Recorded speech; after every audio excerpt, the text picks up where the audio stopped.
Hello मेरे प्यारे बच्चों, आप सभी बच्चों का हमारे मैथमेटिक्स यूट्यूब चैनल पर बहुत बहुत स्वागत है। और जैसा कि अभी हमारा ट्रिग्नोमेट्रिक सीरीज चल रहा है, तो उसी क्रम को आगे बढ़ाते हुए आज का जो हमारा टॉपिक है वो है graph of trigonometric graphs of T ratios, है ना। Graphs of T ratios. अब हम जितने भी हमारे पास टी रेशियोज है, ट्रिग्नोमेट्रिक रेशियोज हैं, उन सभी के ग्राफ का चर्चा हम करेंगे, ठीक है।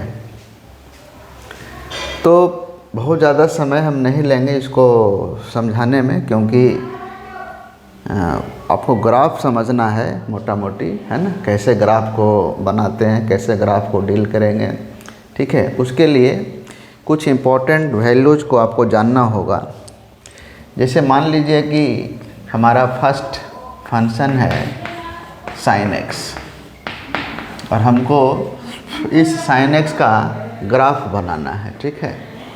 अब देखिए, sin x का ग्राफ बनाने के लिए सबसे पहले हमको ये बताइए कि sin x इक्वल टू होता क्या है। p/h होता है। अब जैसा कि हम जान रहे हैं कि जो h है वो हाइपोटेनस है, ये ऑलवेज बड़ा होता है परपेंडिकुलर से।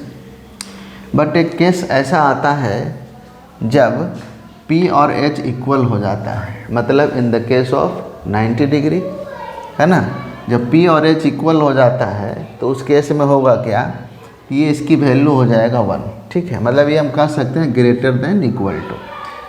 अब चूँकि डिनोमिनेटर ऑलवेज बड़ा है न्यूमरेटर से, तो इसकी वैल्यू जो होगा वो ऑलवेज 1 से तो छोटा ही होगा, है कि नहीं। इसका मतलब 1 से बड़ा तो होगा ही नहीं। तो कुछ इम्पोर्टेंट चीज़ों को आपको समझना होगा। और जब हम साइन का ग्राफ बनाएंगे तो कॉस का ग्राफ ऑटोमेटिकली इसमें आ जाएगा, ठीक है। कॉस भी ले लेंगे, एक्स वाई, एक्स डैश और वाई डैश। अब इसको ज़रा देखिएगा ध्यान से। चलिए, ये है हमारा 0, π/2, पाई, 3π/2, 2π, -π/2, -π, -3π/2, -2π, और भी आगे जाएगा, है ना। ये जो हम लिए हैं first quadrant, second quadrant, third and fourth, ये हमारा हो गया फोर्थ, थर्ड, सेकंड और फर्स्ट, है ना। यहाँ से नीचे से चलेंगे ना, ये 0 से -π/2, क्लियर है। तो नेगेटिव होगा तो हमारा ये हो जाएगा फोर्थ, ये हो जाएगा थर्ड, ठीक है। ये हो जाएगा सेकंड, ये हो जाएगा फर्स्ट, क्लियर है। अब देखिए, अब ग्राफ इसका बनेगा कैसे। तो sin π/2 की वैल्यू होता क्या है 1, और sin π की वैल्यू 0। हमने पहले ही बता चुके हैं कि जहाँ वैल्यूज का हम डिस्कशन किए वहाँ हमने कहा है कि sin की वैल्यू इंटीजर मल्टीपल ऑफ पाई जो एंगल हॉरिजॉन्टल लाइन पर होगा, जैसे 0, π, 2π, इन सब पर वैल्यू देगा 1, 0, 0, -π, -2π, सारे पर वैल्यू साइन क्या देगा 0। और π/2 पर वैल्यू क्या देगा 1। अब यहाँ 0 है, यहाँ भी 0 है, ठीक है। तो इसका जो ग्राफ बना कुछ इस तरीके से। अब ये है 1, है ना, ये 1 का लाइन है, क्लियर है। π/2, अब ये हो गया हमारा कौन सा क्वाड्रेंट, ये फर्स्ट क्वाड्रेंट, ये सेकंड। फर्स्ट सेकंड में देखिए साइन पॉजिटिव होता भी है। ये थर्ड है, थर्ड में नेगेटिव होगा। 3π/2 का मतलब -1, पाई का मतलब 0, तो ये नीचे आएगा इस तरीके से, ऐसे। ये वहाँ पर 1 हो जाएगा, ये -1 का है और ये +1 का। ये y = -1 है, y = +1 है। अब ये चीज़ है ना जो इस तरीके से अब ऐसे ही रिपीट करते रहेगा, ठीक है। ये और आगे बढ़ेगा, इसको और आगे ऐसे बढ़ा सकते हैं, है ना। इसको ऐसे ही आप रिपीट करते चले जाइए, ठीक है, आगे तक चला जाएगा। जहाँ जहाँ ये कट कर रहा है एक्स एक्सिस पर वो होगा इंटीजर मल्टीपल ऑफ पाई, जैसे पाई 2 पाई, तो ये ऑटोमेटिक हो गया 3 पाई 4 पाई, इस तरीके से, ठीक है। अब सिमिलरली जस्ट इसका इधर जो हम लोग, चूँकि ये फोर्थ क्वाड्रेंट है, फोर्थ क्वाड्रेंट का मतलब क्या हो गया, साइन की वैल्यू नेगेटिव होगा। आप देखिए ना इसको ध्यान से, ये 0 है, ये π/2, जब हम एंटी क्लॉकवाइज मूव किया, इसी को हम क्लॉकवाइज मूवमेंट करेंगे तो -π/2 हो जाएगा, है ना। तो इसका जो ग्राफ बनेगा इस तरफ वो कुछ इस तरीके से, आप देखिए -π/2 पर वैल्यू क्या देगा -1, इस पर 0, चूँकि हॉरिजॉन्टल लाइन पर है, तो ये इस तरीके से ऐसे बनते चला जाएगा। ऐसे ये थोड़ा और ऊंचा होगा, है ना, इस वाले लाइन के बिल्कुल ऐसे ये बनेगा, ऐसे, ठीक है। ये यहाँ बनेगा -1 और ये +1, अब ऐसे चलते चला जाएगा। क्लियर है, यानी एंडलेस ग्राफ है ये, है ना, इसका ये एंडलेस ग्राफ है। क्लियर है। अब इसको देखकर हम बता सकते हैं कि sin 3π/2 -1, 3 के बाद जस्ट आएगा 5π/2 जो देगा +1 ऊपर की तरफ। नीचे आ जाइए, 7π/2 है तो -1, आइए है हमारा +1। यहाँ पर भी बता सकते हैं -π/2 है -1, अब -3π/2 है +1, फिर नीचे आ गए माइनस के बाद -5π/2 जो कितनी वैल्यू देगा, यहाँ से ऐसे मुड़ेगा ये, तो ये दे देगा -1। देख कर हम बता सकते हैं किसकी वैल्यू क्या होगा। ये हमारा है किसका, sin x का ग्राफ। देखिए जैसे ही sin x बन जाता है तो हम तुरंत cosec x का भी ग्राफ अब हम लोग यहाँ से ऑटोमेटिकली डेवलप कर सकते हैं। अब आप बताइए cosec x का मतलब क्या, 1/sin, है ना। अब किसी नंबर का अगर साइन की वैल्यू 1 या 1 से छोटा है तो cosec की वैल्यू 1 या 1 से बड़ा होगा। जैसे हम लिखे 1/2 और इसका रेसिप्रोकल करेंगे तो आएगा 2/1। अगर ये 1 से छोटा है तो ऑटोमेटिकली 1 से बड़ा होगा। और साइन जहाँ 0 देगा cosec वहाँ अनडिफाइन हो जाएगा। तो साइन 0 कहाँ कहाँ दे रहा है, ये यहाँ साइन 0 दे रहा है, यहाँ दे रहा है 0, यहाँ दे रहा है 0, यहाँ 0, यहाँ 0, वहाँ पर cosec क्या होगा, अनडिफाइन, यहाँ भी 0, यहाँ भी 0। तो जहाँ जहाँ साइन 0 दे रहा है और इसका मतलब x एक्सिस पर जो एंगल है वहाँ पर साइन की वैल्यू अगर 0 है तो cosec की वैल्यू क्या होगा, अनडिफाइन। अब उस अनडिफाइन को शो करने के लिए कुछ करना नहीं है, जहाँ जहाँ पर 0 दे रहा है साइन वहाँ वहाँ एक लाइन इस तरीके से ड्रॉ कर लेंगे ऐसे। ये देखिए ग्राफ बनाना कोई बड़ी बात नहीं है, ये बना लिए हम, है ना। जहाँ जहाँ 0 देता है वहाँ वहाँ इस तरीके से हम लोग बना लेंगे। अब देखिए साइन का अगर आपको कोई बोला कि डोमेन बताइए किसका, साइन x का, हम लिखें f(x) = sin x, तो इसका जो डोमेन होगा साइन का वो क्या हो जाएगा, x belongs to R, all real number. Domain मतलब क्या, प्रोजेक्शन ऑन x एक्सिस। तो x की सारी वैल्यू होगा -∞ से +∞, कहीं कोई ब्रेकिंग पॉइंट भी नहीं है इसमें, है ना। यानी ये कॉन्टिन्यूअस कर्व भी इसको बोलते हैं हम लोग। और रेंज जो होता है y बिलोंग्स टू, रेंज का मतलब क्या हो गया, प्रोजेक्शन ऑन y एक्सिस। तो मिनिमम है -1 और मैक्सिमम है +1। इसका मतलब इसका जो रेंज है वो है -1 से 1, ठीक है, साइन x का।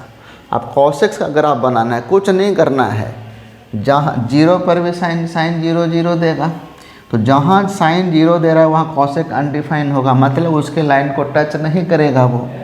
तो करना कुछ नहीं है, इसके बीच में इन जो 0 दे रहा है उसके बीच में एक उल्टा छतरी बना लेंगे ऐसे, जस्ट इसका अपोजिट यहाँ बना लेना है।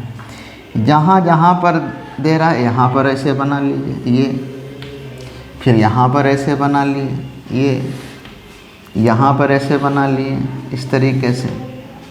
क्लियर है। तो नीचे जो ग्रीन वाला लाइन आप देख रहे हैं वो है हमारा cosec x का कर्व, ठीक है। ये हमारा किसका कर्व है, cosec x का।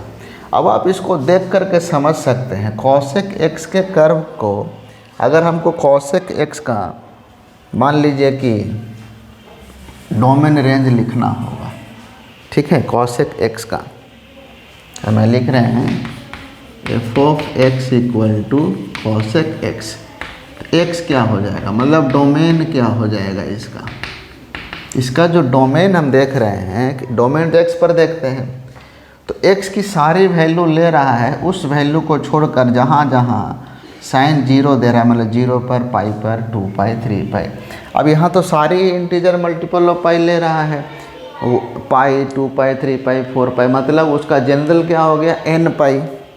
कहने का मतलब है कि जो x है इसका वो all real number except n पाई, यानी साइन जहाँ 0 दे रहा है कॉसेक वहाँ अनडिफाइंड है, इसलिए इस वाले पार्ट को छोड़ करके x की सारी वैल्यू लेगा। अगर हमको रेंज लिखना है तो y बिलोंग्स टू, अब रेंज क्या हो जाएगा आप खुद देख करके बताइए। रेंज इसका शुरू कहाँ से हो रहा है, 1 से, और जा कहाँ तक रहा है, इन्फाइनाइट तक, और नीचे क्या हो रहा है, -1 से नीचे की तरफ जा रहा है, मतलब माइनस इन्फाइनाइट से -1। ये बीच की वैल्यू नहीं ले रहा है। देखिए साइन का जो रेंज है, साइन कहाँ से कहाँ आ रहा है, -1 to 1, तो उसके बीच वाला कॉसेक नहीं लेगा, क्योंकि हम रेसिप्रोकल ले रहे हैं। और अभी अभी हम बताएं कि जो वैल्यू मान लीजिए 1 से छोटा है तो उसका रेसिप्रोकल ऑटोमेटिकली 1 से बड़ा हो जाएगा, और अगर किसी की वैल्यू 1 से बड़ा है तो उसका रेसिप्रोकल ऑटोमेटिकली छोटा हो जाएगा। यानी इसका जो रेंज है वो आप ऐसे लिख सकते हैं, माइनस इन्फाइनाइट से -1 यूनियन 1 to इन्फिनिटी, और all real number except -1 to 1, मतलब ऑल रियल नंबर y की सारी वैल्यू ले रहे हैं, बस किसको छोड़ करके, जो -1 और 1 के बीच में उसको छोड़ करके। यहाँ क्लोज ब्रैकेट हम नहीं लिए हैं क्योंकि -1 1 वो कंटेन करता है, इसके बीच की वैल्यू वो कंटेन नहीं करता है, यानी कॉसेक एक्स का ये रेंज हो जाएगा हमारा, ठीक है। ये है हमारा साइन एक्स और कॉसेक एक्स की कहानी। क्लियर है। डोमेन रेंज भी देखते चलिए ध्यान से ताकि आपको क्लैरिटी ज़्यादा हो, ठीक है। चलिए अब हम शुरू कर, देखिए एक चीज़ और समझिएगा, यहाँ पर आता है π/4, तो इस लाइन को जब हम ऊपर ऐसे टच कर रहे हैं तो आप देखिए π/4 मतलब 1/√2, ये 1 का लाइन है, इसका मतलब इसी π/4 पर ये क्या है 1। अब इसका रेसिप्रोकल करेंगे तो √2/1 दिया ना, मतलब 1 पॉइंट समथिंग 1.4। देखिए ये √2 की वैल्यू है, 1 से ऊपर भी है, ये 1 से नीचे है, तो इस तरीके से भी आप पता कर सकते हैं। π/4 है तो ये 3π/4 हो जाएगा। इसको भी ऊपर लेके जाइए ऐसे, देखिए यहीं पर आ रहा है ना, ऐसे इस तरीके से हम लोग इसकी वैल्यू को जज कर सकते हैं, देख सकते हैं, ठीक है। चलिए अब हम आगे बढ़ते हैं कॉसेक्स और सेकेक्स के ऊपर, ठीक है। अब देखिए कॉसेक्स का ग्राफ हम लोग को बनाना है, कैसे बनाएंगे। सबसे पहले तो जब कॉसेक्स का ग्राफ बनेगा तो सेकेक्स भी बनेगा, है ना। देखिए पहले लाइन ले लिए, खींच लिए हम लोग, फिर ये 0 हो गया। अब यहाँ पर लिख रहे हैं π/2, पाई, 3π/2, 2π, 5π/2, फिर इसका जस्ट मिरर इमेज -π/2, -π, -3π/2, -2π, -5π/2, आगे आगे ऐसे आते चला जाएगा, ठीक है, इस तरीके से। अब देखिए यहाँ पर अब हम लोग को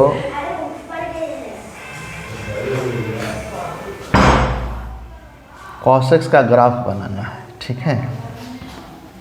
अब देखिए ज़रा, ये x हो गया, है ना, ये है हमारा x डैश। अब बताइए कि कॉस के लिए हम बता चुके हैं, cos π/2, cos odd multiple of π/2 always 0। ये है फर्स्ट क्वाड्रेंट कॉस पॉजिटिव, और ये क्या है सेकेंड क्वाड्रेंट कॉस नेगेटिव। ये कौन सा है, फोर्थ क्वाड्रेंट कॉस पॉजिटिव, तो फर्स्ट और फोर्थ में कॉस पॉजिटिव देता है। इसका मीनिंग ये हुआ कि कॉस का जो ग्राफ बनेगा वो इस लाइन से ऊपर बनेगा, इस एक्स एक्सिस के ऊपर बनेगा। ये सेकंड है तो नीचे बनेगा। कॉस पाई की वैल्यू होता है -1। हम इसका चर्चा ऑलरेडी हम कर चुके हैं कि कॉस जो होता है n पाई इक्वल टू होता है -1 की पावर n, यानी cos odd multiple of pi always देता है -1। ये ऑड इंटीजर इसको बोलते हैं। और कॉस 2n पाई इसको बोलते हैं इवन मल्टीपल ऑफ पाई, जो देता है ऑलवेज +1। और कॉस 2n + 1 π/2 यानी ऑड मल्टीपल ऑफ π/2 ऑलवेज 0। ये मोटा मोटी चीज़ें आपको याद रखना होगा, है ना। इसका ऑलरेडी हम बहुत ब्रीफ डिस्कशन किए हैं। तो ये इसको बोलते हैं इवन इंटीजर, यानी cos 2 पाई, 4 पाई, 6 पाई, 8 पाई ऑलवेज +1, cos पाई, 3 पाई, 5 पाई, 7 पाई, 9 पाई ऑलवेज -1। अब ये चूँकि ऑड इवन दोनों है तो दोनों वैल्यू मिलता है। 1 पुट करेंगे तो यहाँ भी 1 हो जाएगा, तो cos पाई -1। 2 पुट करेंगे तो यहाँ भी 2 पुट करेंगे, -1 का स्क्वायर +1। ठीक है, इस तरीके से वैल्यूज हम फाइंड आउट कर सकते हैं। अब जब ये पता लग जाता है तो इससे समझ में ही आया कि जहाँ जहाँ ऑड मल्टीपल ऑफ π/2 है वहाँ cos 0 देगा, और जहाँ जहाँ ये ऑड वाला है, ऑड इंटीजर मल्टीपल ऑफ पाई है तो माइनस आएगा, इवन वाले में प्लस आएगा। अब इसका ग्राफ बनेगा कैसे, इसको ज़रा ध्यान से देखिएगा। देखिए ये कौन सा cos 0 पर वैल्यू क्या देगा, 1 देगा, तो 1 तो यहाँ है। अब -π/2 पर भी 0, इस पर भी 0, मतलब ये जो ग्राफ बना वो कुछ इस तरीके से बना। एक बार जैसे ही ये लेंथ कवर कर लिया ऑड मल्टीपल ऑफ π/2 से ऑड मल्टीपल ऑफ π/2, अब जो दूरी यहाँ से वहाँ, वो दूरी यहाँ से वहाँ, तो यहाँ से यहाँ और यहाँ से यहाँ की दूरी सेम है। अब ये है सेकंड क्वाड्रेंट, ये है थर्ड क्वाड्रेंट। सेकंड थर्ड में कॉस क्या, नेगेटिव, इसका मतलब ये नीचे चला जाएगा ऐसे। ये है हमारा -1 का, ये है हमारा +1। जैसे ही ये पार्ट बनता फिर देख रहे हैं दोनों ऑड मल्टीपल ऑफ π/2 है, फिर ऐसे बनेगा ये, और ये ऐसे चलते चला जाएगा। ठीक है, ऐसे क्लियर है। अब जैसे ही ये बना लिया तो अब ये इस तरीके से इसका जस्ट मिरर इमेज यहाँ पर बनते चला जाएगा। अब यहाँ पर ऐसे इसको घुमाते चले जाइए, कुछ नहीं करना है, ऐसे इसको घुमाते चले जाइए। क्लियर है। यहाँ -2 पाई, यहाँ -पाई, -1, +1। ये जो ग्राफ बना हमारा किसका, कॉस का। ठीक है, अब हमको कॉस का x लिखना है, मतलब डोमेन लिखना है। तो डोमेन क्या लिखिएगा, ऑल रियल नंबर, कोई ब्रेकिंग पॉइंट नहीं है इसमें। लेकिन अगर रेंज लिखना होगा तो -1 से 1, जो साइन का वही कॉस का, कोई दिक्कत इसमें होना नहीं चाहिए। लेकिन जैसे ही अब हम बात करेंगे सेक x का, अब आप बताइए कि सेक x क्या है, 1/cos x है। यानी कॉस जहाँ जहाँ 0 देगा, यानी ये जो कॉस का कर्व है एक्स एक्सिस पर जहाँ जहाँ इंटरसेक्ट किया, जिस एंगल पर इंटरसेक्ट कर रहा है वहाँ वहाँ कॉस सेक क्या देगा, अनडिफाइन।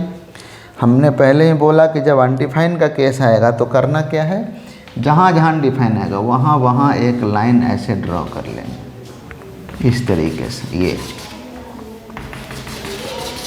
यहाँ पर कर लिए, ग्राफ को रटना नहीं है, समझना है। ये कर लिए। अब जहाँ पर ये आपको ये जो दिख रहा है ऊंचा जैसा, ये है ना, कैमल के पीठ पर रहता है ना ऐसे कुबड़ा टाइप का, उसी तरीके से हमको करना कुछ नहीं है, इसका जस्ट इसी को उल्टा कर देना है ऐसे। ये हट जाएगा, ये बन जाएगा सेक। ये इसका जस्ट नीचे ऐसे कर लेना है, एकदम ऐसे इस तरीके से बना लेना है। ठीक है, ये जो वाइट वाला है वो सेक के लिए, सेक का कर ऐसे बना लिए।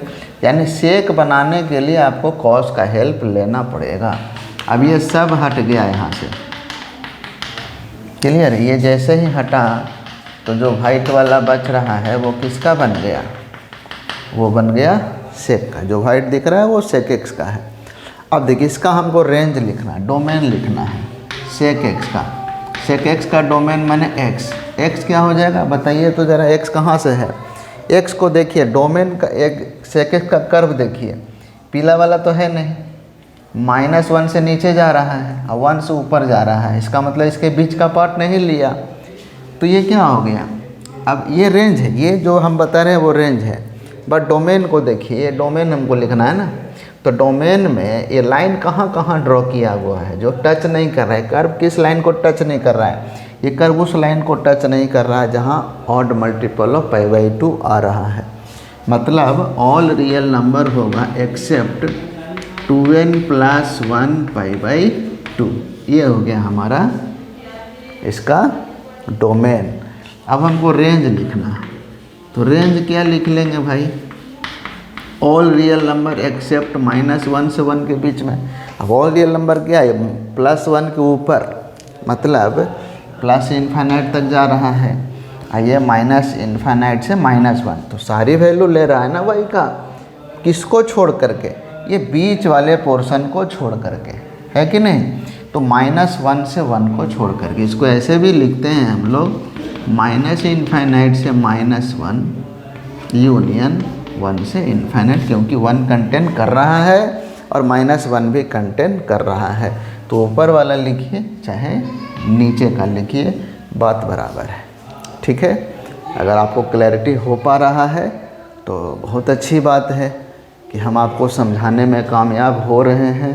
तो कमेंट लाइक्स ज़रूर किया कीजिए। ठीक है, चलिए अब हम चलते हैं tan x और cot x की तरफ। चलिए अब देखेंगे tan x का कर्व देखिए कैसे बनता है। सबसे पहले तो हम एक इस तरीके से लाइन ड्रॉ कर लीजिए, है ना, कोऑर्डिनेट प्लेन ड्रॉ कर लिए, x y x डैश और y डैश, यहाँ आ गया 0। अब ये हो गया π/2 3 π/2 2 π 5 π/2, जस्ट सेम लिखना है इधर भी, -π/2 -π -3 π/2 -2π। ठीक है, अब देखना यहाँ पर ऐसे है कि अब tan की देखिए, tan का थोड़ा डिस्कशन कर लेते हैं। tan x = लिखते क्या है, p/b। अब p/b जब लिखते हैं तो इसमें h तो है नहीं, तो यहाँ तो कोई भी एक दूसरे से बड़ा हो सकता है। p बड़ा होगा तो 1 से बड़ा आएगा, b बड़ा होगा तो 1 से छोटा आएगा। कहने का मतलब है कि इसका जो रेंज होगा वो 1 से बड़ा छोटा हो सकता है। ठीक है, साइन कॉस में ऐसा नहीं था, क्योंकि जब हाइपोटेनस इन्वॉल्व हो जाएगा तो कहीं ना कहीं बाउंडेशन उसमें लगना ही लगना है। बट चूँकि यहाँ पर p और b के बारे में हम क्या कहेंगे कि यहाँ तो कोई भी बड़ा छोटा हो सकता है कि नहीं। तो चलिए अब इसमें क्या है कि अब इसमें देखिए tan अनडिफाइंड कहाँ कहाँ देता है, tan अनडिफाइंड कहाँ कहाँ देता है। tan देखिए tan x = लिखते क्या है हम, sin/cos लिखते हैं ना। अब cos जहाँ 0 देगा, cos 0 देता कहाँ है, जब x होता है 2n + 1 π/2, ऑड मल्टीपल ऑफ π/2 पर जो tan है, अगर ये x ले रहे हैं तो tan इस केस में ऑलवेज अनडिफाइंड होगा कि नहीं होगा, जब हमारा x ये होगा। ठीक है, कहने का मतलब है कि ये 0 देगा कब, जब अनडिफाइंड 2n + 1 π/2 होगा, ऑड मल्टीपल ऑफ π/2। और जैसे ही ये हमको पता लग गया कि ऑड मल्टीपल ऑफ π/2 पर 0 अनडिफाइंड दे रहा है, तब कुछ नहीं करना है, सिंपल अब अपना वही लाइन ड्रॉ करेंगे। π/2 है, π/2 पर एक लाइन ऐसे ड्रॉ कर लिए, जहाँ अनडिफाइंड दे वहाँ लाइन ज़रूर ऐसे ड्रॉ कर लीजिए। ये क्या करेगा, आपका काम को आसान बना देगा। ठीक है, अभी देखिए छठ पूजा का माहौल है तो थोड़ा हल्ला ज़्यादा हो रहा है, इसको थोड़ा इग्नोर करके चलेंगे, है ना। चलिए, ये है हमारा फर्स्ट क्वाड्रेंट।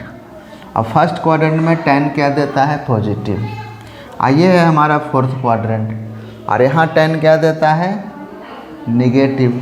मतलब इसमें जो कर्व बनेगा वो एक्स एक्सिस के अबव, तभी ना वाई पॉजिटिव मिलेगा।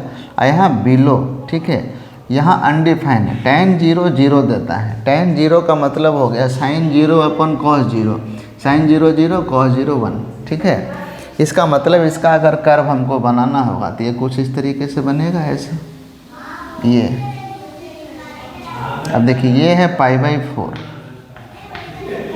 ये है -π/4, ये है +1 का लाइन, ये है -1, ठीक है। अब जैसे ही एक बन गया ना, बस इसी को रिपीट करते चल जाना। एक जैसे ही बना है तो इसको ऐसे रिपीट करते चले जाइए, ऐसे ऐसे ऐसे रिपीट करते ऐसे चले जाएंगे, ठीक है। ये ठीक है, कुछ नहीं करना है, इसको बस ऐसे यहाँ से लेना है। एक अगर आप बना लेते हैं तो बाकी हमको रिपीट करना है और कुछ नहीं करना है।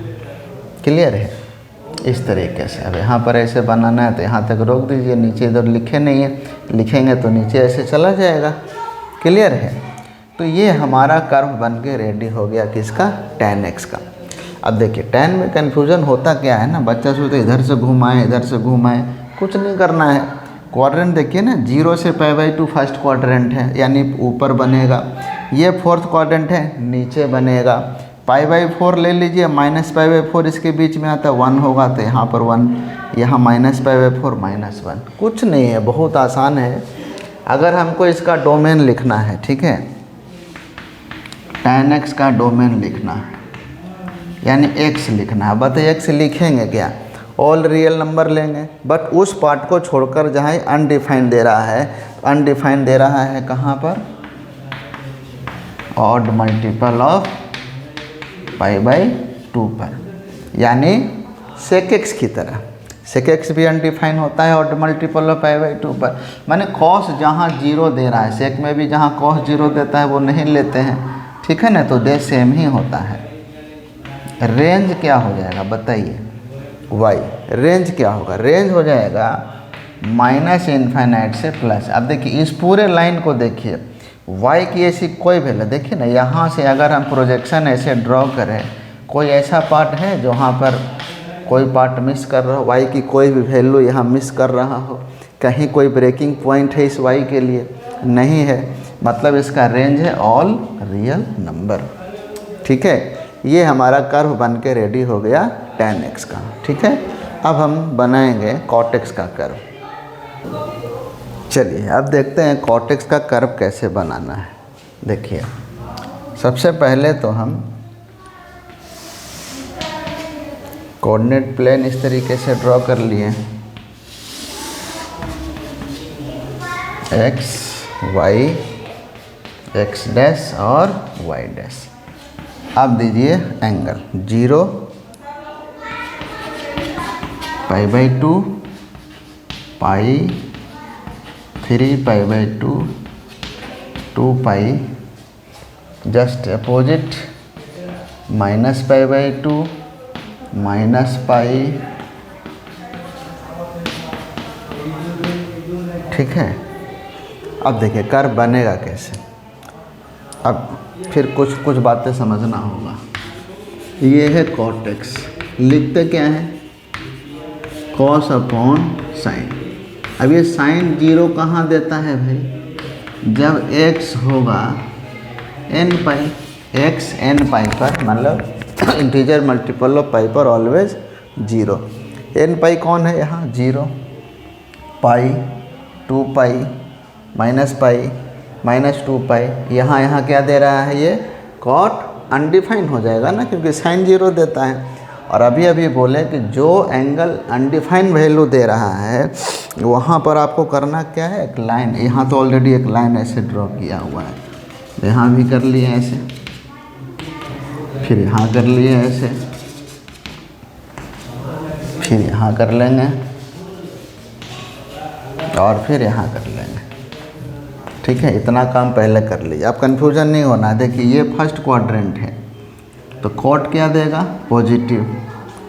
ये कौन सा, सेकंड, तो कॉट क्या देगा, निगेटिव। ये क्या है, ये हमारा क्या हो जाएगा, फोर्थ क्वाड्रेंट, कॉट क्या देगा, निगेटिव। ये थर्ड क्वाड्रेंट, कॉट क्या देगा, पॉजिटिव। मतलब ये भी पॉजिटिव है, ये भी पॉजिटिव है, ये निगेटिव है, ये निगेटिव है। क्लियर है, यानी ये पॉजिटिव से निगेटिव में जा रहा है, ये भी पॉजिटिव से निगेटिव में जा रहा है। तो आप देखिए कि कर्व हमारा कैसे फ्लक्चुएट कर रहा है, प्लस माइनस। जैसे 10 में क्या था, प्लस माइनस अगल बगल वाला देखिए, 10 में क्या था, ये पॉजिटिव था और ये निगेटिव था। ठीक है, ये फर्स्ट क्वाड्रेंट, ये सेकंड क्वाड्रेंट, ये फर्स्ट क्वाड्रेंट, ये सेकंड। इधर चलेंगे ना तब 4 से शुरू, क्योंकि ये फर्स्ट है तो ये फोर्थ है, ये सेकंड है तो ये थर्ड है, ये थर्ड है तो ये भी थर्ड है ना। तो 10 में क्या था, ये पॉजिटिव और ये निगेटिव। क्लियर है, ये फोर्थ, ये थर्ड, फिर पॉजिटिव, फिर निगेटिव, फिर पॉजिटिव, फिर निगेटिव, यहाँ भी आ रहा था। तो अनडिफाइंड वाला पोर्शन देखिए कहाँ दे रहे, इसका अनडिफाइंड पाई के पास है, इसका अनडिफाइंड माइनस पाई के पास है। ये है थर्ड क्वाड्रेंट, ये है फोर्थ क्वाड्रेंट, यहाँ पॉजिटिव देगा और यहाँ निगेटिव देगा, इसके बीच में पॉजिटिव, इसके बीच में निगेटिव, बनेगा कैसे। अब ये पॉजिटिव है,